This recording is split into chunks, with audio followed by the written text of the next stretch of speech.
नमस्कार विद्यार्थी मित्रांनो, विजन गव्हर्नमेंट जॉब या आपल्या फ्री एज्युकेशन चॅनलवरती आपलं पुन्हा एकदा स्वागत आहे. आज आपण महाराष्ट्रातील समाजसुधारक भाग 5 बघणार आहोत. ह्याच्यामध्ये आपण एक अतिशय महत्त्वाचे समाजसुधारक बघणार आहोत. भाग 1 ते 4 ऑलरेडी अपलोड केलेले आहेत. ज्यांनी कोणी ते बघितलेले नाही आहेत, मी त्यांना रिक्वेस्ट करतो की तुम्ही ते पहिल्यांदा भाग बघून घ्या. ओके, कारण त्याच्यावरती एक्झाममध्ये बरेच क्वेश्चन आलेले आहेत. ओके, तर आता वेळ न वाया घालवता आपण सुरू करूया. मित्रांनो, आपल्याला एकूण जवळजवळ 22 समाजसुधारक कंप्लीट करायचे आहेत. त्यापैकी आपण 5 समाजसुधारक कव्हर केलेलेच आहेत.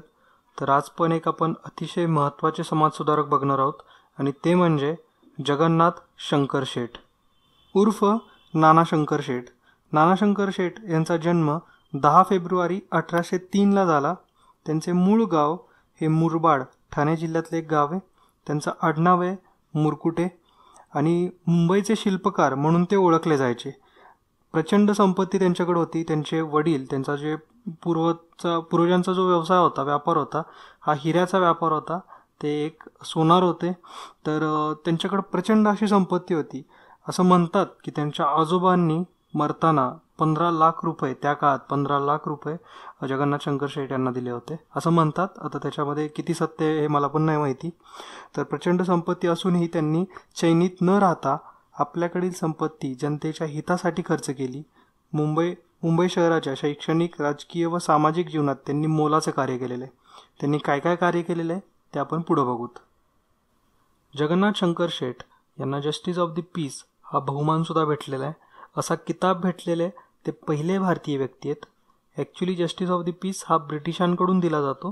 त्याला शॉर्टमध्ये JP असं म्हणतात. त्याचा थोडक्यात अर्थ सांगायचा झाला तर जनतेला न्याय मिळावा म्हणून राजाने नेमलेले प्रतिनिधी.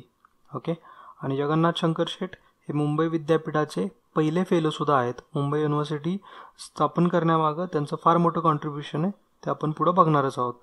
आणि ज्यांना कुणाला मराठीमध्ये थोडा प्रॉब्लेम येत असेल तर त्यांनी ती मी जी लिंक दिली आहे त्याच्यावरून ते एक जणांनी ब्लॉग क्रिएट केलेला आहे. खूप छान इन्फॉर्मेशन शेअर केली आहे, ती तुम्ही वाचू शकता. ओके, मुंबई प्रांताचे पहिले governor Lord Elphinstone.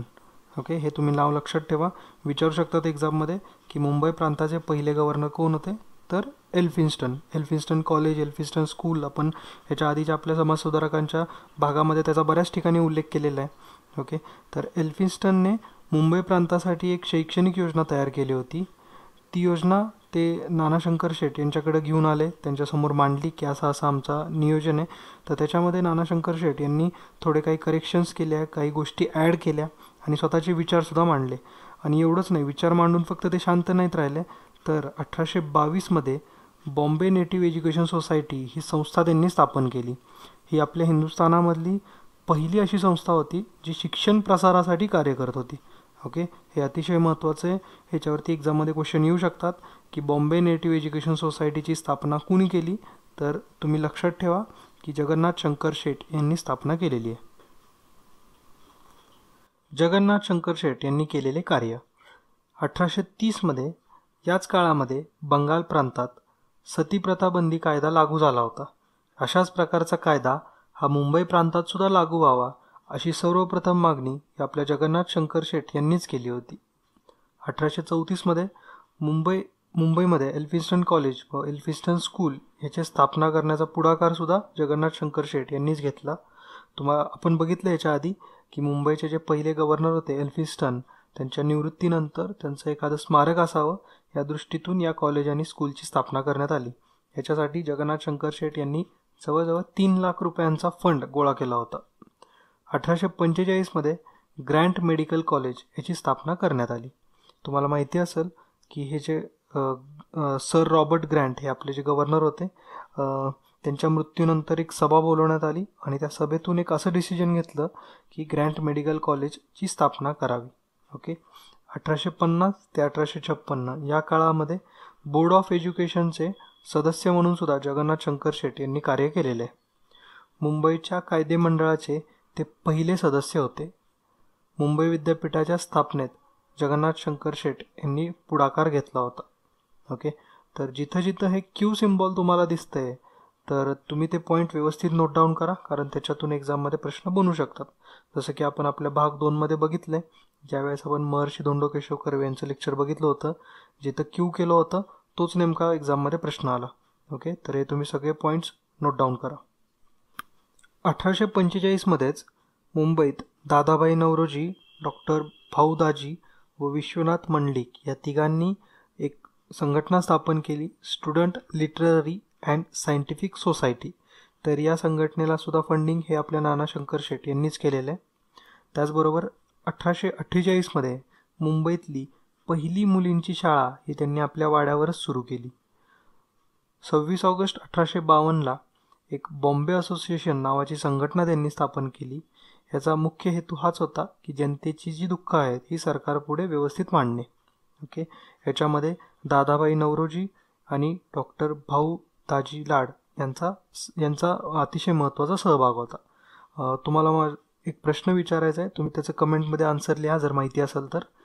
Doctor Bhau Daji Lad यांचं खरं नाव काय आहे? ओके, तर ज्यांना कुणाला माहिती आहे, कारण आपण इथं 2 ठिकाणी त्यांचा उल्लेख केलेला आहे, तर तुम्हाला हे माहिती असावं की डॉक्टर भाऊ दाजी लाड यांचं खरं नाव काय आहे. ज्यांना कुणाला माहिती आहे त्यांनी कमेंट बॉक्समध्ये मेन्शन करा. ओके, हा या लेक्चरचा अतिशय महत्त्वाचा पार्ट आहे, कारण हे करंट अफेअरमध्ये सुरू आहे सध्या. तुम्हाला माहिती असेल की रेल्वे बजेट हे सेपरेटली प्रेझेंट झालेलं नाही आहे, ते आम बजेटमध्येच प्रेझेंट झालेलं आहे. तर त्याच्यामुळं हे महत्त्वाचं आहे, कारण हिंदुस्थानाच्या रेल्वेचे सूत्रधार दुसरं कोणी नसून नाना शंकर शेठ आणि जमशेदजी जीजीभाई या 2 व्यक्ती आहेत. यांनी 1845मध्ये इंडियन रेल्वे असोसिएशनची स्थापना केली होती. इंडियन रेल्वे असोसिएशन हे नंतर GIP म्हणजेच ग्रेट इंडियन पेनिन्सुलर रेल्वे ही एक कंपनी होती, ज्याला की ब्रिटिशांनी कॉन्ट्रॅक्ट दिलं होतं पूर्ण आपल्या हिंदुस्थानामध्ये रेल्वेचं जाळं पसरवण्यासाठी. तर या GIPनी इंडियन रेल्वे असोसिएशन मर्ज करून घेतली आणि GIPचे जे डायरेक्टर बनले ते बनले नाना शंकर शेठ. ओके, त्यामुळं जे मुंबई ते ठाणे ही पहिली रेल्वे जी धावली आहे ही जगन्नाथ शंकर शेठ यांच्या मार्गदर्शनाखालीच धावली. ओके, आणि या GIPचेच नंतर कन्वर्जन आपल्या देशाला स्वातंत्र्य भेटल्यानंतर सेंट्रल रेल्वेमध्ये करण्यात आलं. ओके, तर हे सगळे पॉईंट होते, तुम्ही व्यवस्थित लक्षात ठेवा. ह्याच्यावरती एक्झाममध्ये क्वेश्चन बनू शकतो की इंडियन रेल्वे असोसिएशनची स्थापना कोणी केली, तर नाना शंकर शेठ आणि जमशेदजी जीजीभाई बाटलीवाला या 2 व्यक्तींनी. ओके, अशा या भारदस्त व्यक्तिमत्वाचे जगन्नाथ शंकर शेठ उर्फ मुंबईचे शिल्पकार यांचे निधन 31 जुलै 1865ला झाले. यांच्या 150व्या पुण्यतिथीवरती लोकसत्तामध्ये एक लेख आला होता, ज्यांनी कोणी त्यावेळेस वाचलेला नाही आहे त्यांच्यासाठी लिंक दिलेली आहे. तर तुम्ही तर लिंकवर जाल तर तुम्हाला तो लेख वाचायला भेटेल. थोडा छोटासाच लेख आहे, तुम्ही एकदा बघून घ्या. ओके, आता पहिल्या रेल्वेचा उल्लेख निघाला आहे म्हणून थोड्या गोष्टी सांगून ठेवतो तुम्हाला, की जी पहिली रेल्वे होती ही 16 एप्रिल 1853ला 3:35 मुंबईतल्या बोरीबंदर या स्टेशनपासून ठाण्याकडे निघाली. ओके, ज्यावेळेस रेल्वे सुरू झाली त्यावेळेस 21 गन्सनी सॅल्यूट दिलं, म्हणजे 21 बंदुकांची सलामी देण्यात आली. या रेल्वेला 14 डबे होते आणि 400 असे गेस्ट बोलवले होते या प्रवासासाठी, त्यापैकीच एक आपले नाना शंकर शेठ. ओके, तर हे पूर्ण याच्यासाठी 3 इंजिन्सचा यूज करण्यात आला, हे महत्त्वाचं आहे. नावंसुद्धा महत्त्वाची आहेत, सिंध, सुलतान आणि साहिब.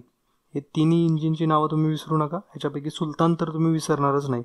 ओके, आणि हे जे डिस्टन्स होतं बोरीबंदर ते ठाणे हे 21 माईल्सचं डिस्टन्स आहे, याच्यासाठी 33.8 किलोमीटर आणि याच्यासाठी लागलेला वेळ आहे 45 मिनिट. हे फॅक्ट्स आहेत, हे पहिल्या प्रवासाबद्दलचे आहेत, त्याच्यामुळे एक्झाममध्ये येऊ शकतात.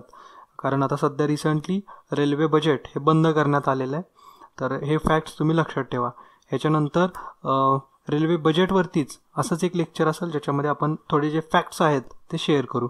ओके, तर मित्रांनो या लेक्चरमध्ये तुमच्याशी एवढंच बोलायचं होतं. लेक्चर कसं वाटलं आहे हे कमेंट करून कळवा. लेक्चर आवडलं असेल तर त्याला लाईक करा आणि ज्यांनी कोणी चॅनलला सबस्क्राईब केलेलं नाही आहे त्यांनी चॅनलला सबस्क्राईबसुद्धा करा. ओके, आणि आणखीन असे बरेच विद्यार्थी आहेत ग्रामीण भागातले ज्यांच्यापर्यंत आपण पोचलेलो नाही आहे, तर हे लेक्चर तुम्ही त्यांच्यापर्यंतसुद्धा शेअर करा. तर भेटूया पुढच्या लेक्चरमध्ये. तोपर्यंत जय हिंद, जय महाराष्ट्र. धन्यवाद.